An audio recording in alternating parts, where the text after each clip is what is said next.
오늘 살펴볼 말씀은 지난주에 이어서 하나님을 알지 못하는 세상과 세상 사람들과 우리의 차이가 무엇인지 계속해서 살펴보도록 하겠습니다. 바울은 우리에게 말하기를 허망한 것으로 행하지 말라 이렇게 말씀을 하고 있습니다. 허망하게 행한다는 것은 무슨 뜻이냐? 아무 쓸모없이 사는 것, 그것이 허망하게 행하는 것입니다. 아무런 목적도 없습니다. 목표도 없습니다. 그렇게 사는 것이 허망하게 사는 거예요. 이 땅에서 존재하는 이유가 무엇인지 알지 못하고 그냥 살아가는 것, 그것이 허망하게 사는 것입니다. 세상 사람들의 삶을 보면 그들의 삶 가운데 마치 무엇이 있는 것처럼 보입니다. 겉보기에는 상당히 화려해 보이고 그리고 아름다워 보이고 또 멋있어 보이기도 합니다. 그들도 인생의 목적이 있고 목표가 있는 것처럼 보입니다. 그런데 그들과 이야기를 한번 해보십시오. 잘 이야기를 해보면 그러면 그렇지 않다는 것을 금방 깨닫게 됩니다. 그들이 가진 목표, 목적이 무엇일까요? 그것은 영원한 것이 아닙니다. 눈에 보이는 것을 붙잡고 있습니다. 그것이 없으면 안 될 것 같아요. 그래서 그것을 이루기 위해서 열심히 노력합니다. 땀을 흘립니다. 그리고 그것이 내 삶을 지탱해 주는 것처럼 이야기도 합니다. 그렇지만 그런 것들은 순식간에, 한순간에 다 없어지죠. 갑자기 없어집니다. 무엇이 있는 것처럼 보이지만 실제로는 아무것도 없어요. 사실은 텅 빈 삶입니다. 그렇게 텅 빈 것을 붙잡기 위해서 노력을 하고 열심을 내고 땀을 흘립니다. 그런데 하나님께서 우리에게 말씀하시는 것은 그런 삶을 살지 말라는 것입니다. 허망한 것에 마음을 두면서 그렇게 이방인이 행하는 것처럼 행하지 말라 이렇게 말씀드렸습니다. 우리도 세상에서 살기 때문에 얼마든지 그렇게 살 수 있겠죠. 세상 모든 사람들이 다 그렇게 살기 때문에, 그리고 그렇게 사는 것이 의미 있고 가치 있는 삶처럼 보이기 때문에 그렇게 살 수 있습니다. 그렇지만 실제로는 그렇지 않습니다. 그들의 삶은 텅 빈 삶이고 아무것도 남아있지 않는 그런 삶입니다. 예전에 초등학교 시절에 무지개라는 소설 한번 읽어보신 적 있나요? 무지개라는 소설 들어보신 적 혹시 있습니까? 그것하고 이방 사람들하고 비슷해요. 어떤 아이가 산 넘어 무지개가 있어요. 그래서 그 무지개를 잡기 위해서 계속해서 달려갑니다. 그런데 달려가다 보니까 산 너머에서 무지개를 잡았다는 사람들이 있습니다. 그래서 자신들은 무지개를 잡았다고 하면서 막 좋아해요. 그래서 그 아이가 그 사람들을 만나봅니다. 그런데 무엇을 잡고 있죠? 그들이 들고 있는 것은 기왓장을 들고 있어요. 깨진 기왓장을 잡고 있으면서 이것이 무지개다. 나는 무지개를 잡았다. 라고 하면서 기뻐하고 즐거워한다. 이런 소설이죠. 세상에 있는 사람들이 추구하고 잡고 있는 것이 무엇이냐? 기왓장 같은 것입니다. 그런 것을 잡기 위해서, 그런 것을 위해서 인생을 허비하고 낭비하고 땀을 흘립니다. 그런데 우리는 그렇게 살지 말라는 것입니다. 그러면 세상 사람들이 그렇게 허망하게 사는 이유가 무엇일까요? 왜 그렇게 텅 빈 삶을 살려고 합니까? 왜 그런 것을 좋아합니까? 그 이유에 대해서 18절에서 설명을 하고 있습니다. 그 이유가 무엇이냐? 그것은 그들의 총명이 어두워졌기 때문에 그렇습니다. 그들의 총명이 어두워져서 무지함 가운데 있습니다. 그들의 총명이 어두워져서 그들의 마음이 굳어졌습니다. 하나님의 생명에서 떠나 있습니다. 총명이 어두워졌기 때문에 허망한 것을 추구하면서 사는 것입니다. 총명이 어두워졌다는 것이 무슨 뜻이냐? 그것은 이성이 마비되었다는 것입니다. 바른 생각을 하지 못한다는 것입니다. 그래서 이상한 삶에 빠지는 거예요. 그리고 이상한 삶의 매력을 느끼는 것입니다. 총명이 어두워졌다는 것을 가장 잘 보여주는 것이 누구냐? 그것이 아담입니다. 아담이 죄를 범했습니다. 그래서 어떻게 되었습니까? 죄를 범한 이후에 하나님이 두려워서 숨었습니다. 인간이 하나님을 피해서 숨을 수 있을까요? 인간은 하나님을 피해서 숨지 못합니다. 그런데도 숨었습니다. 그 이전에는 어떻게 했습니까? 그 이전에는 하나님이 두렵지 않았습니다. 하나님하고 친밀했습니다. 늘 동행하고 늘 함께 있는 것이 자연스러웠어요. 그런데 범죄한 이후에는 하나님 앞에 있는 것이 두려워졌습니다. 그리고 또 어떻게 되었습니까? 서로가 벗은 것을 보고서 부끄러워했습니다. 그 이전에는 부끄럽지 않았습니다. 하나님과 멀어지고 총명이 어두워지니까 그러니까 부끄럽게 생각을 한 것입니다. 아담이 범죄한 이후에 그 아담의 신체, 육체에 어떤 변화가 있었습니까? 범죄하기 전이나 범죄한 이후나 육체적인 변화는 아무것도 없어요. 그런데 부끄럽게 생각했습니다. 왜 부끄럽게 생각했습니까? 육체적인 변화가 있는 것이 아니라 생각이 변했기 때문에 그렇습니다. 총명이 어두워졌습니다. 이성이 마비가 되었습니다. 그래서 바른 생각을 하지 못하는 것입니다. 과거에는, 이전에는 부끄럽게 생각하지 않았습니다. 그런데 하나님과 멀어졌기 때문에, 그 안에 생명이 없기 때문에, 총명이 어두워졌기 때문에 바르게 생각하지 못하는 것입니다. 이렇게 총명이 어두워진 인간은 바른 생각을 하지 못합니다. 총명이 어두워진 인간에 대해서 잘 보여주는 말씀이 있습니다. 우리가 말씀을 한 구절 살펴보도록 하겠습니다. 이사야 44장 12절부터 20절까지 말씀을 살펴보도록 하죠. 이사야 44장 12절부터 20절까지 말씀입니다. 좀 긴데 우리가 한 절씩 교독하도록 하겠습니다. 이사야 44장 12절부터 20절까지 우리가 한 절씩 교독하고 마지막 절은 같이 합독하도록 하겠습니다. 이사야 44장입니다. 먼저 읽겠습니다. 철공은 철로 연장을 만들고 숯불로 일하며 망치를 가지고 그것을 만들며 그의 힘센 팔로 그 일을 하나 배가 고프면 기운이 없고 물을 마시지 아니하면 피로 하니라.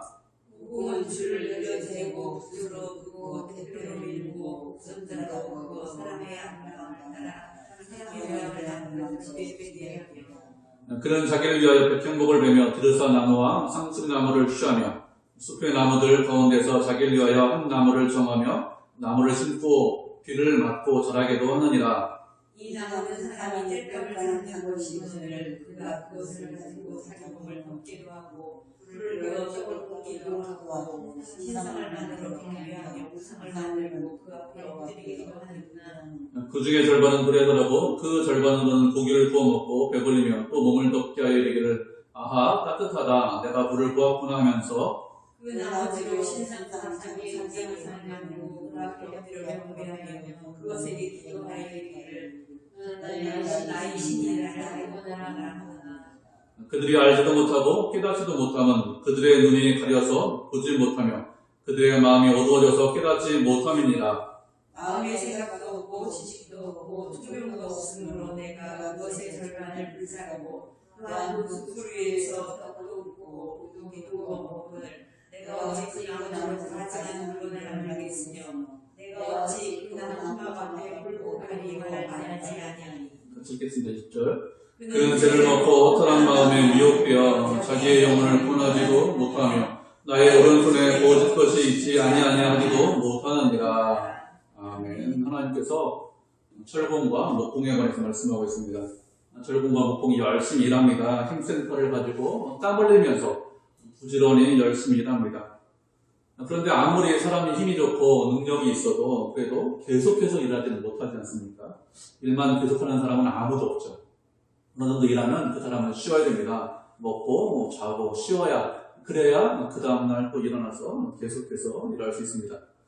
그런데 이 사람들이 나무를 하나 심었습니다. 이 나무는 땔감으로 나무를 심은 나무예요. 그래서 그 나무로 불을 피우고 집을 따뜻하게 하고 몸을 덮이고 떡을 굽기도 하고 고기를 구워 먹습니다. 이렇게 하면서 아하 따뜻하다 먹고 마시고 쉬니까 너무너무 좋고 너무너무 편하다 이렇게 이야기합니다. 그런데 그 나무로 무엇을 만든다고 했습니까? 이 나무로 신상을 만든다 이렇게 말씀하고 있습니다. 그러면서 이 나무에게 절하면서 무엇이라고 하죠? 너는 내 신이니까 나를 구원해라 이렇게 이야기합니다. 왜 이런 이야기를 할까요? 그들의 눈이 가려워져서 보지 못하고 그들의 마음이 어두워져서 깨닫지 못하기 때문에 이런 일을 하는 것입니다. 그들은 지식이 없습니다. 그들은 총명이 없습니다. 그래서 나무 절반으로는 신상을 만듭니다. 그리고 그 나머지 절반으로는 불을 피웁니다. 그러면서 말하기를 이 나무가 어찌 나를 구원할 수 있나 이런 말을 하지 못하는 거예요. 왜 그렇습니까? 총명이 없기 때문에 그렇습니다. 허망한 마음 가운데 있기 때문에 텅 빈 마음이 미혹되어 있기 때문에 이런 말을 하는 것입니다. 세상 사람들이 무엇이라고 말하죠? 하나님이 없다 이렇게 말합니다. 하나님을 믿는 것은 어리석은 것이다 이렇게 합니다. 그런데 그런 그들이 무엇에게 빕니까? 나무로 만든 우상에게 빌고 돌멩이에게 빌고 동물로 만든 형상에게 빕니다. 그리고 그런 것이 나를 구원할 것이다. 그것이 내 소원을 이루어줄 것이다. 이렇게 생각합니다. 이렇게 하면서 자신들이 무엇을 하고 있는지 알지 못하고 있습니다. 하나님은 없다고 했는데, 그런데 무엇한테 빕니까? 불명이한테, 우상한테, 나무한테. 왜 이런 행동을 할까요? 왜 그런가 하면 총명이 없기 때문에 그렇습니다. 마음이 어두워졌기 때문에 이런 행동을 하는 것입니다. 이러한 사람들에 대해서 무엇이라고 말씀하고 있죠? 눈이 가려져서 보지 못하고 그들의 마음이 어두움 가운데 있다, 이렇게 말씀을 하고 있습니다. 총명이 없는 사람 어떤 사람이죠? 어리석고 미련한 사람입니다. 눈이 가려진 사람입니다. 어두움 가운데 있는 사람입니다. 세상 사람들은 눈이 가려져 있어요. 그렇기 때문에 밝은 대낮인데도 불구하고 어두움 가운데 섭니다. 눈이 가려졌다는 것이 무슨 뜻일까요? 눈이 가려졌다는 것은 지금 말로 하면 그 눈앞에 안대를 끼고 있다, 이렇게 생각하시면 쉬워요. 안대를 끼고 있습니다. 그러면 대낮에 뭘 볼 수 있습니까? 아무것도 못 보죠. 눈으로 무엇을 보려면 눈에 빛이 들어와야 됩니다. 그런데 안대를 해서 그래서 빛이 들어오지 못합니다. 그래서 볼 수가 없어요. 볼 수가 없기 때문에 어리석고 미련하게 행동합니다. 이렇게 눈에 안대를 하고 있음에도 불구하고 스스로는 어떻게 생각합니까? 스스로 생각하기를 나는 지혜 있는 사람이야, 나는 괜찮은 사람이야, 나는 지혜 있어, 이렇게 생각을 합니다. 그렇지만 실제로는 어떤 사람이죠? 실제로는 지혜 있는 사람이 아니라 어리석은 사람입니다. 그래서 무엇이라고 합니까? 내 오른쪽에 거짓이 있다, 이런 말을 하지 못한다고 했어요. 무슨 뜻입니까? 그것이 참인지 거짓인지 분간도 못한다는 것입니다. 왜요? 안대를 끼고 있기 때문에, 어둠 가운데 있기 때문에 참 거짓도 분간하지 못합니다. 그래서 내 오른쪽에, 내 오른편에 거짓이 있다, 이런 말을 못하는 것이죠. 허망하게 삽니다. 총명이 없이 삽니다. 그러면서도 지혜롭게 산다, 이렇게 생각을 하고 있습니다. 이렇게 어리석고 미련한 삶을 사는 사람들이 세상 사람들입니다. 이런 세상 사람들에 대해서 요한복음 3장에서 이렇게 말씀하고 있는데, 요한복음 3장도 한번 찾아보도록 하겠습니다. 요한복음 3장 16절부터 21절까지 말씀 우리 찾아보도록 하죠. 요한복음 3장 16절부터 21절까지 말씀입니다. 잘 아는 말씀이죠. 우리가 한 절씩 교독하도록 하겠습니다. 하나님의 세상을 이처럼 사랑하사 독생자를 주셨으니 이는 그를 믿는 자마다 멸망하지 않고 영생을 얻게 하려 하심이라. 하나님이 그 아들을 세상에 보내신 것은 세상을 심판하려 하심이 아니요 그로 말미암아 세상이 구원을 받게 하려 하심이라. 그를 믿는 자는 심판을 받지 아니하는 것이요 믿지 아니하는 자는 하나님의 독생자의 이름을 믿지 아니함으로 벌써 심판을 받은 것이니라. 그 정죄는 이것이 곧 빛이 세상에 왔을 때 사람들이 자기 행위가 악함으로 빛보다 어둠을 더 사랑한 것이니라. 악을 행하는 자마다 빛을 미워하여 빛으로 오지 아니하나니 이는 그 행위가 드러날까 함이요 진리를 따르는 자는 빛으로 오나니 이는 그 행위가 하나님 안에서 행한 것임을 나타내며 내려가느라 하시니라. 아멘. 하나님께서 당신의 아들을 이 땅에 보내주셨습니다. 아들을 보내주신 이유가 무엇이라겠습니까? 심판하기 위해서 보내주신 것이 아니라 구원하기 위해서, 우리에게 생명을 주시기 위해서 당신의 아들을 이 땅에 보내주셨습니다. 그래서 그 아들을 믿으면 심판이 없습니다. 그렇지만 그 아들을 믿지 않으면 어떻게 됩니까? 믿지 않으면 심판을 받을 것이다, 이렇게 말씀하실 것 같은데 그렇게 말씀하시지 않았습니다. 무엇이라고 말씀하셨습니까? 아들을 믿지 않는 것, 그것이 이미 심판을 받은 것이다, 이렇게 말씀하셨습니다. 그들의 죄가 무엇일까요? 세상 사람들의 죄는 빛이 세상에 왔는데 자신들의 행위가 악하기 때문에 그 빛으로 오지 않는 것입니다. 어둠을 더 사랑하는 것, 그것이 그들의 죄죠. 예수님을 알지 못하고 예수님을 믿지 않는 사람들의 죄가 무엇입니까? 그것은 믿지 않는 것 그 자체가 죄입니다.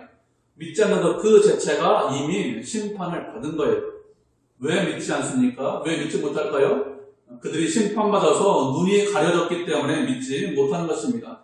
빛이 왔는데 빛을 보지 못합니다. 눈에 안대를 끼고 있기 때문에, 눈이 가려져 있기 때문에 빛이 있는지 빛이 없는지 알지 못합니다. 빛이 왔는지 안 왔는지도 모르는 것, 그 자체가 무엇이죠? 그 자체가 이미 심판을 받은 것입니다. 그래서 어떻게 살죠? 대낮인데, 밝은 대낮인데 어둠 가운데 삽니다. 안대를 끼고 살고 있습니다. 밝은 대낮에 안 데피고 살면 얼마나 답답할까요? 되게 답답하겠죠? 그런데 잘 몰라요. 왜 모릅니까? 이미 심판을 받았기 때문에 알지 못하는 것입니다. 그래서 허망하게 사는 거예요. 미련하게 사는 것입니다. 기왓장 같은 것을 붙잡기 위해서 땀 흘리고 노력합니다. 그거 붙잡고 좋다고 기뻐하고 즐거워합니다. 그것이 이방인의 삶입니다. 세상 사람들의 삶이죠. 그런 삶을 살지 말라는 것입니다. 우리가 세상에 복음을 전합니다. 복음을 전한다는 것이 무슨 뜻일까요? 그것은 이방인들의 눈에 있는 안대를 벗겨내는 것, 그것이 복음을 전하는 것입니다.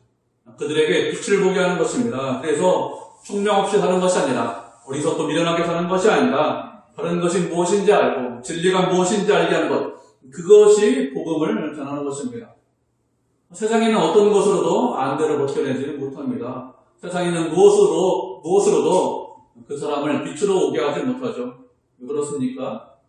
세상에는 빛이 없기 때문에 그렇습니다. 세상에서 반짝이는 것이 다 금이 아니잖아요. 세상에서 빛이라고 하는 것들이 있습니다. 아, 이것이 진리야, 이것이 빛이야, 이렇게 사람들이 생각하고 따라가는 것들이 있습니다. 그래서 그것이 진리라고 생각해서 따라갑니다. 그런데 시간이 지나면 판명이 나요. 뭐라고요? 그것이 빛이 아니고 그것이 진리가 아니라는 것이 판명이 됩니다. 세상에 훌륭한 사람들이 참 많이 있습니다. 훌륭한 철학자들 있지 않습니까? 소크라테스, 플라톤, 아리스토텔레스, 이런 사람들도 있어요. 그리고 종교를 만드는 사람들도 있습니다.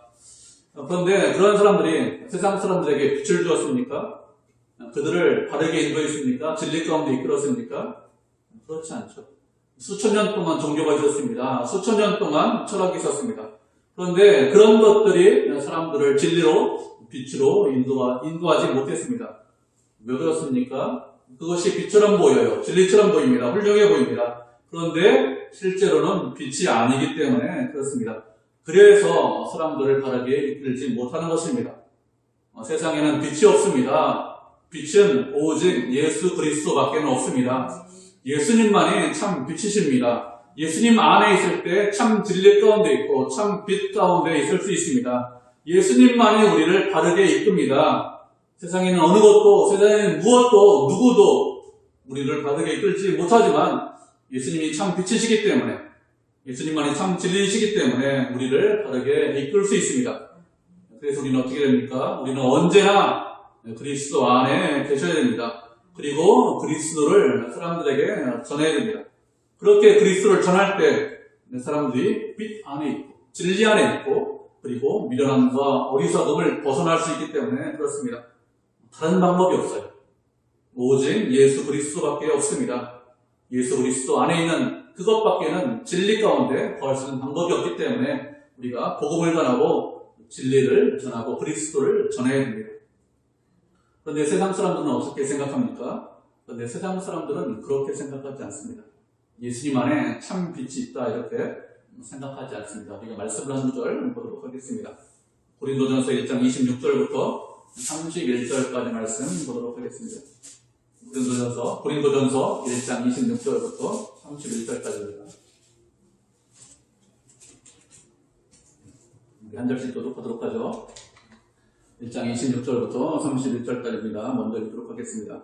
형제들아, 너희를 부르심을 보라. 육체를 따라 지혜로운 자가 많지 아니하며 능한 자가 많지 아니하며 문벌 좋은 자가 많지 아니하도다. 그러나 하나님께서 세상에 미련한 것들을 택하사 지혜 있는 자들을 부끄럽게 하셨고 세상에 악한 것들을 택하사 악한 것들을 부끄럽게 하시며 하나님께서 세상에 천한 것들과 멸시받는 것들과 없는 것들과 얻는 것들을 택하사 있는 것들을 폐하려 하시나니 이는 아무 육체도 하나님 앞에서 사랑하지 하려 너희는 하나님으로부터 나서 그리스도 예수 안에 있고 예수는 하나님으로부터 나와서 우리에게 지혜와 의로움과 거룩함과 구원함이 되셨으니 기록된 바 사랑하는 자는 주 안에서 사랑하리라. 아멘. 바울이 고린도 교회 성도들에게 편지를 쓰면서 무엇이라고 합니까? 너희의 부르심을 한번 봐라. 육체자가 많지 않고 능한 자도 많지 않다 이렇게 말씀을 하고 있습니다. 지혜로운 자라는 것은 세상에서 많이 배운 사람을 말합니다. 그 당시 헬라 철학이 많이 유행했는데 그렇게 많은 철학자처럼 많이 배운 사람들 많이 없다 이렇게 말씀하고 있죠. 능한 자는 누구냐? 능한 자는 세상에서 능력 있는 사람을 말하는데 이것은 우리말로 하면 세상에서 출세한 사람을 말합니다. 고위 관리가 된 사람을 말하는 것이죠. 고위 관리가 되면은 할 수 있는 일이 많잖아요. 그래서 세상 사람들이 그 사람 참 능력 있는 사람이다 이렇게 생각했습니다. 그런데 그렇게 능력 있는 사람, 고위 출신, 고위 관리가 없다는 것이죠. 그리고 문벌 좋은 자도 많지 않다고 했습니다. 문벌이 좋다는 것은 가문이 좋다는 것입니다. 예전에는 어느 집에서 태어났느냐, 그 사람이 귀족으로 태어났느냐, 평민이냐, 노예냐 이런 것 때문에 사람을 구분했습니다. 그런데 좋은 집안 출신이 없다는 것이죠. 이렇게 세상에서 뛰어나고 훌륭하고 꽤 괜찮다고 생각하는 사람들, 그런 사람들은 예수님을 믿지 않았습니다. 오히려 어떤 사람들이 예수님을 믿었습니까? 세상에서 천하고 낮고 보잘것도 없고 아무것도 아닌 사람들, 그런 사람들이 예수님을 믿었습니다. 그러면 왜 세상에서 훌륭하다고 생각하는 사람들, 세상에서 뛰어나다고 생각하는 사람들이 예수님을 믿지 않은 이유가 무엇일까요? 왜 그런가 하면 그들의 총명이 어두워졌기 때문에 그렇습니다. 그들은 스스로 생각하기를 자신들이 지혜 있다, 자신들이 훌륭하다, 그렇기 때문에 예수님이 필요 없다 이렇게 생각을 했습니다.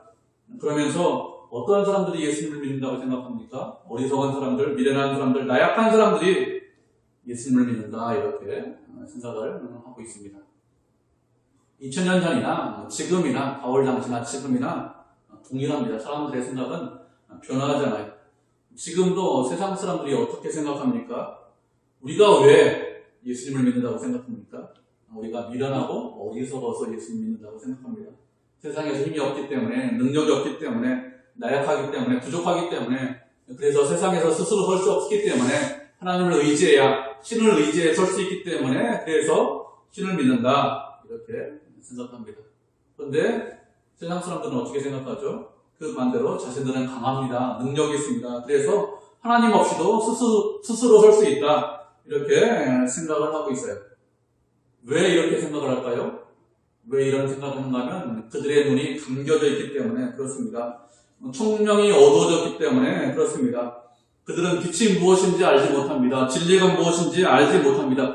그래서 바르게 생각하지 못합니다. 이렇게 어리석게 생각하는 사람들에 대해서 하나님께서 무엇이라고 했습니까? 고린도전서 2장에 보면 이렇게 말씀하고 있습니다. 육에 속한 사람은 하나님의 성령의 일들을 받지 아니하나니 이는 그것들이 그에게는 어리석게 보이며 또 그는 그것을 알 수도 없나니 그러한 일은 영적으로 분별되기 때문이다. 이렇게 말씀하고 있습니다.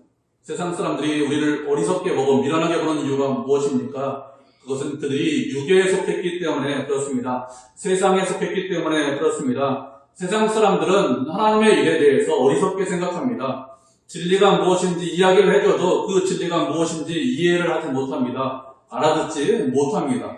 왜요? 눈이 가려져 있기 때문에 그렇습니다. 그래서 빛을 보지 못해요. 어떻게 할 수 있을까요? 요즘 사람들이 하는 이야기를 들어보면 쉽게 알 수 있습니다. 세상 사람들이 우리가 예배드리는데 왜 예배드리는지 세상 사람들은 알지 못합니다. 뭐라고 하죠? 코로나19 상황인데 왜 이런 상황에서 모여서 예배드리냐? 예배가 그렇게 중요하냐? 사람이 죽고 사는데 왜 예배드리냐? 이렇게 이야기합니다. 그러면 하는 이야기가 있어요. 꼭 하는 이야기가 있습니다. 뭐라고 하죠? 돈 때문에 예배드리지? 이런 이야기 꼭 합니다. 다른 이야기 절대 안 해요. 돈 이야기만 합니다. 오로지 관심이 뭐한테 있죠? 오로지 관심이 세상은 돈밖에 없습니다. 그래서 뭐라고 합니까? 왜 헌금해? 헌금하면 목사가 다 먹냐? 이런 얘기 하죠. 제 애들들이 무슨 얘기를 들은 줄 아십니까? 너희 아버지 개척교회 목사님이지? 야, 우리가 아버지한테 좋은 차 사드릴 테니까 나 장모님 시켜주면 안 되냐? 이렇게 얘기합니다. 세상 사람들은 하나님의 일에 대해서 전혀 관심이 없죠. 알지도 못합니다. 알 수도 없습니다. 그리고 하나님의 일을 분별도 못해요. 하나님의 일은 어떻게 분별할 수 있습니까? 영적으로만 분별할 수 있습니다. 세상에서 훌륭합니다. 뛰어납니다. 많이 배웠습니다. 그러면 하나님의 일을 분별할 수 있습니까? 그렇지 않습니다. 세상에서 많이 배웠어도 훌륭해도 뛰어나도 그래도 하나님의 일이 무엇인지 알지 못합니다. 영적인 것은 영적으로만 분별할 수 있습니다. 그래서 무엇이라고 했죠? 세상에 지혜자가 어디 있느냐? 세상에 변사가 어디 있느냐? 세상에 선비가 어디 있느냐? 이렇게 묻고 있죠. 세상의 지혜로 알 수 없기 때문에 그렇습니다. 만약에 세상의 지혜로 하나님의 일을 알았다면, 그렇다면 세상의 권한들이 예수님을 십자가에 못 박지 않았을 것입니다. 세상의 지혜로 알지 못하기 때문에 세상의 권한들이 예수님을 십자가에 못 박은 것이죠. 빌라도가 예수님을 심판하면서 무엇이라고 합니까? 신문하면서 진리가 무엇이냐? 이렇게 예수님 앞에서 물어봐요. 참 진리이신 예수님이 눈앞에 있는데, 그런데 그것을 알지 못하고 깨닫지 못하고 진리가 무엇이냐? 이렇게 물어봅니다. 그것이 세상이다. 세상은 총명이 어두워졌습니다. 그래서 하나님이 없다고 하는 거예요. 바르게 생각하지 못합니다. 그래서 우상을 섬기면서도 하나님이 없다고 하는 것입니다. 우리는 이런 세상 사람들의 생각에 대해서, 이런 사람들의 반응에 대해서 놀라지 않으셔야 됩니다. 그들은 어둠 가운데 있습니다. 그들에게는 총명이 없습니다. 하나님의 일을 알지도 못하고 알 수도 없습니다. 그래서 세상이 우리를 미워하고 치려하고 핍박하는 것입니다. 그것 때문에 놀라지 않으셔야 됩니다. 진리를 아는 것과 진리를 알지 못하는 것은 어떤 것을 이해하느냐, 이해하지 못하느냐, 이런 문제가 아닙니다. 세상에서 많이 배웠느냐, 못 배웠느냐, 이런 문제가 아닙니다. 진리를 아는 것과 진리를 알지 못하는 것은 빛과 어둠의 차이예요. 어둠 가운데 있기 때문에 진리를 알지 못하는 것입니다. 그래서 그들의 반응에 대해서, 세상의 반응에 대해서 놀라거나 아니면 답답해서는 안 됩니다. 세상의 반응은 늘 빛을 싫어합니다. 빛을 미워합니다. 왜요? 자신들의 행위가 악하기 때문에 그렇습니다. 그래서 어둠을 더 사랑하고 어둠 가운데 있는 것입니다. 세상의 반응이 늘 이렇다는 것을 우리가 알고 있어야 됩니다. 그들이 어둠 가운데 있고, 그리고 그들에게 빛이 없다는 것을 알고 있어야 됩니다. 이에 반해서 우리는 어떤 사람들이죠? 우리는 진리가 무엇인지 알고 있는 사람들입니다. 참 빛이 무엇인지 알고 있습니다. 우리의 총명은 어두워지지 않았습니다. 하나님께서 우리에게 빛을 볼 수 있도록 능력을 주셨습니다. 은혜를 주셨습니다. 그러면 어떻게 해야 세상 사람들이 우리와 같이 총명 가운데 있습니까? 그들의 빛이 어둠 가운데, 그들이 어둠 가운데 어떻게 해야 있지 않을 수 있을까요?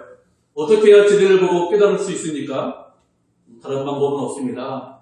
오직 예수 그리스도께서, 하나님께서 역사해 주셔야, 성령 하나님께서 그 마음 가운데 역사해 주셔야, 그래야 어두워진 눈이 밝아질 수 있습니다.